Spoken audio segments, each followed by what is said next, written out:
OK, well, it's been a difficult day for the Foreign Office as well, as senior civil servants were challenged over their handling of the Afghan evacuation when Kabul fell to the Taliban. A whistleblower has described it as dysfunctional and chaotic. The Foreign Office Permanent Undersecretary Sir Philip Barton told MPs this afternoon that he stayed on holiday through almost all of the evacuation period.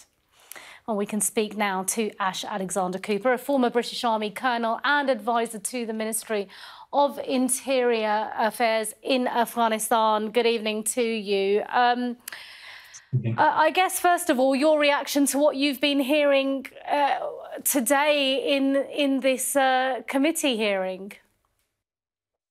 I have to say I've not seen and read everything, but those snippets and sound bites that I have read and heard really kind of reinforced the feeling that many of us had trying to support those needing to get out because they were vulnerable. So it adds colour to what we felt might be the case back in London.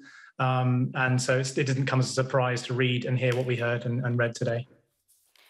What did you think when you heard from Raphael Marshall, the whistleblower, who spoke out about how chaotic this whole evacuation process was, emails not being read, people not being responded to, allegedly Dominic Raab asking for a spreadsheet when people's lives were at stake?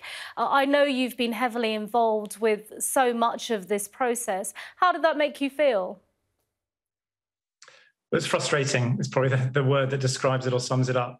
I mean, those Afghans with whom we worked, who were engaged with us, continuously through the process via text, via call, via email, were expressing their confusion and fear, really, with a lack of understanding of what actually the process was going to be doing for them.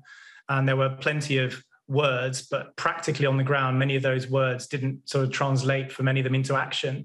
And a lot of it just came too late. I mean, there was a sense throughout the process that there was a lack of urgency, really, from decision makers here in the UK to actually grip the situation and provide those who were forward trying to do their best in very, very difficult circumstances, the support that they needed. So people were sent emails and told to come to the airport. It was their turn, far too late, by which time tens of thousands of other Afghans had crushed and crowded to get there, assuming that they would be able to get on flights, which was not the case. And it just meant that many, many people who were eligible, who'd been told to come, didn't get through. Raphael Marshall is very clear in what he wrote to the committee, saying that he believed that lives were lost potentially because of this chaotic, dysfunctional way of operating during the evacuation. Do you think that might be true? I think there's very many shreds that are possibly very true there. I mean, I know of a number of cases of people who were eligible, some of whom who have been executed by the Taliban since, when they weren't able to get out. So the stakes are extremely high. We know the Taliban are hunting actively those that they deem to be high value. And if the Taliban doesn't get them before we can help them, then starvation and the Afghan winter will. Tom Tugendhat said today in the committee that leadership matters. What do you make of the leadership of Prime Minister Boris Johnson and Dominic Raab?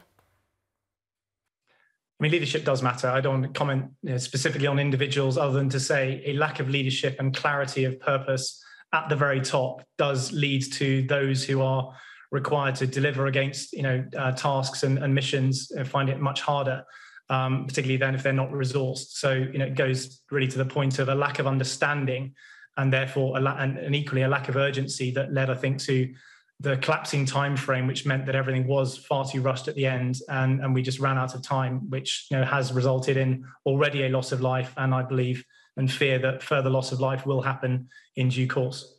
Ash, we've got about 30 seconds. What do you think should happen next? Should the government now go back and try and get more people out somehow?